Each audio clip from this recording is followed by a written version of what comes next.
Elle s'appelle Slavuta. Construite en Ukraine, c'est un modèle oublié, sauf pour la société Nova Pochta, la Nouvelle Poste. Car son activité florissante a débuté il y a 23 ans en livrant des lettres à travers le pays au volant de la Slavuta. Depuis, Nova Pochta a fait beaucoup de chemin. L'entreprise privée 100% ukrainienne s'est imposée à travers le pays en guerre comme une ligne de vie. З 3 людей, з 3 друзів, група перевертилася в компанію, в якій більш ніж 30 тисяч співробітників. Et depuis le 24 février 2022, l'entreprise a connu un boom spectaculaire. En se déployant vers l'Union européenne, des bureaux ont été ouverts dans 11 pays. Під час повномасштабного вторгнення багато українців почали тікати з окупованих міст від війни до європейських країн. По-перше, ми побачили дуже багату кількість запитів на те, щоб допомогти їм. À chaque fois qu'un territoire était libéré, Nova Pochta suivait de près l'armée ukrainienne. І бачите, що вхід на території країни у нас відкинь. У нас теж вся в автомобілях. Тобто ми оперуємо по всій країні. À l'exception des 18% du pays qui sont occupés par la Russie, soit plus de 100 000 km². Plus de 60 000 colis par heure sont gérés dans ce terminal ultramoderne. Війна, звісно, змінила нас. Вона зробила нас більш активними і амбіційними. Ми довго думали до початку війни, чи треба нам виходити в Європу. Війна показала, що все це треба робити, і щоб бути сильнішим, треба працювати вже зараз і робити все сьогодні. Не треба чекати на завтра.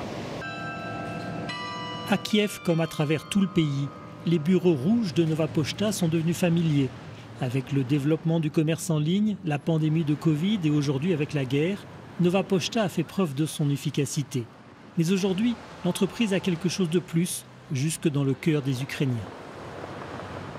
Можливо, багато людей кажуть, що це символ як незламності, що враховуючи те, що розбомбили багато їхніх, так би мовити, складів, а вони продовжують працювати, це велика їхня перевага. Тобто загалом так, вони являються символом мужності.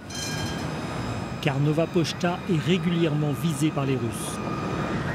У них ціллю може бути що завгодно. Тому може бути, якби ніщо не застраховане. Може бути, але не хотілося б. Всього найкращого. Le 21 octobre dernier, 2 roquettes tirées par l'armée russe ont détruit le centre de tri de la région de Kharkiv, faisant 8 morts et 17 blessés parmi les employés.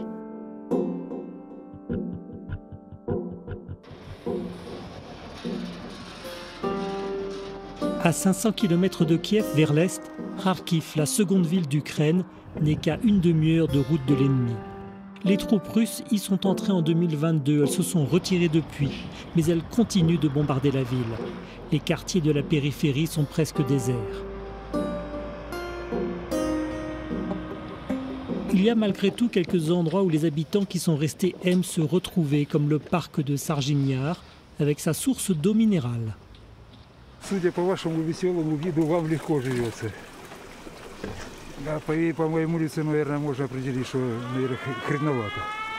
Le jour où nous étions à Kharkiv, les sirènes ont retenti plus d'une dizaine de fois. Всім живеться. Дуже буває моторошно по ночам. Каждую ночь смотрим, куда летят ракеты. Вот. Ну что спрашивать? C'est ici qu'Igor Balaka, fidèle client de Nova Pochta, nous a donné rendez-vous. Avant la guerre, il faisait de belles affaires dans l'immobilier.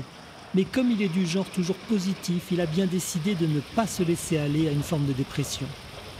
Сьогодні зранку може -1, -2, але вода завжди тепла, 5-7 градусів, і тому харків'яни завжди тут.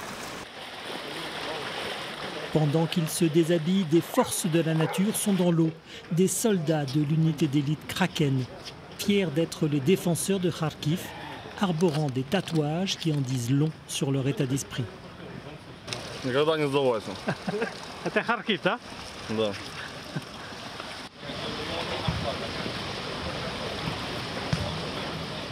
Харків живе і буде жити завжди. Завжди це наше українське місто, і ми його нікому не віддамо.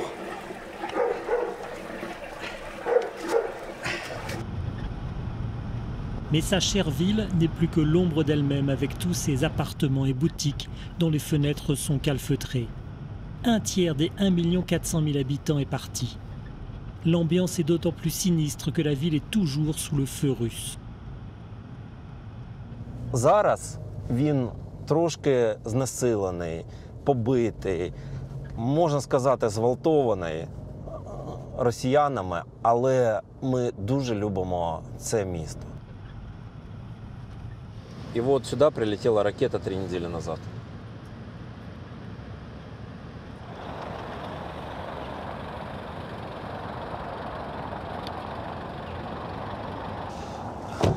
Welcome to most big square in Ukraine, maybe in Europe. À elle seule, la place de la Liberté résume l'histoire de Kharkiv, de l'époque soviétique au bombardement du 1er mars 2022 détruisant les bâtiments officiels. La ville, qui avait pourtant la réputation d'être russophone et russophile, a complètement basculé dans le camp ukrainien. Igor n'a plus beaucoup de travail dans l'immobilier. Alors depuis 2 ans, il ne compte plus les trajets entre l'Ouest et le Donbass pour aider les civils à quitter les zones de guerre et au retour apporter des vêtements et de la nourriture aux soldats. Mais souvent, il utilise lui aussi les services de Nova Pochta.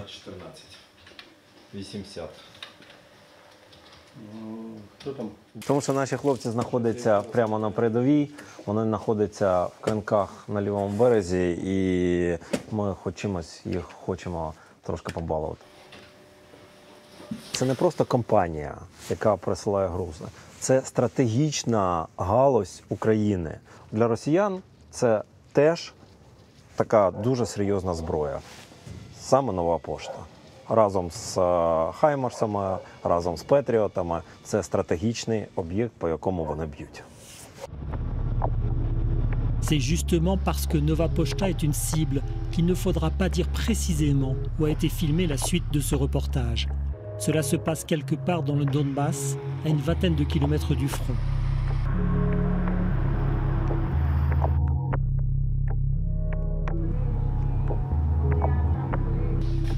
Les fenêtres du bureau de Nova Pochta sont ici aussi recouvertes de planches.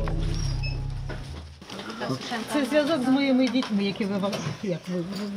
Я живу в селі, відправляю продукти. Домашні огірочки, варенячко.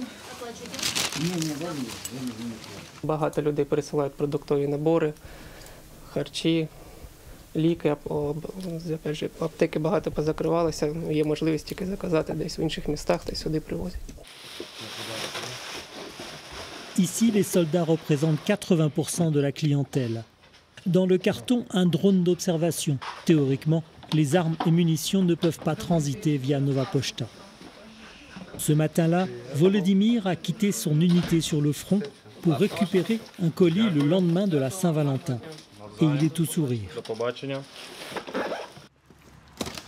Моя дружина сама найкраща. Сам не знаю, що тут знаходиться зараз. Ну, для мене це прям дуже файно. О! Всякі сердечки. Це вона так піклується про мене.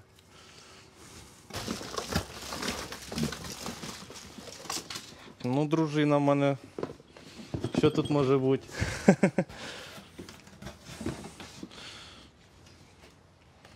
Оу!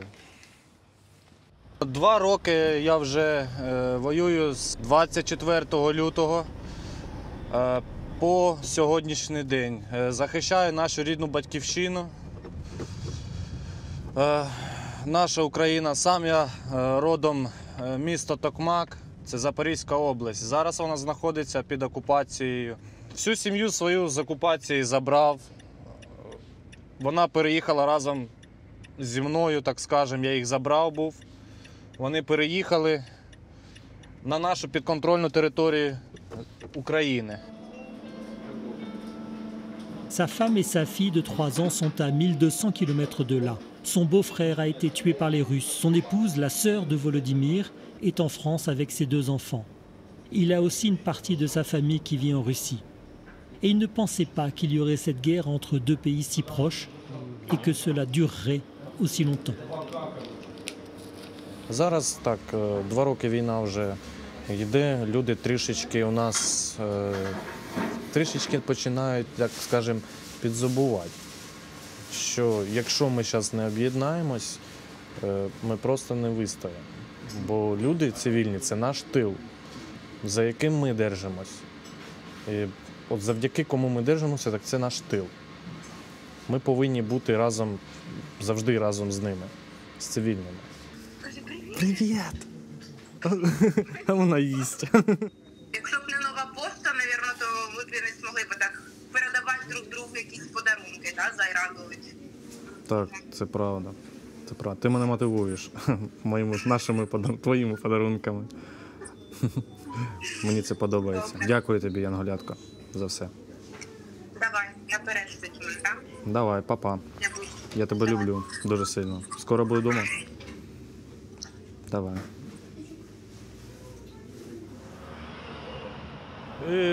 Перед тим, як піти на фронт, зараз поїхати обратно до своїх хлопців, я хочу передати від наших всіх хлопців військових, щоб ви про нас не забували, всім європейським странам, щоб допомагали нам по максимуму, дай Бог, щоб ми перемогли просто-напросто. І все. Все, що я хочу сказати.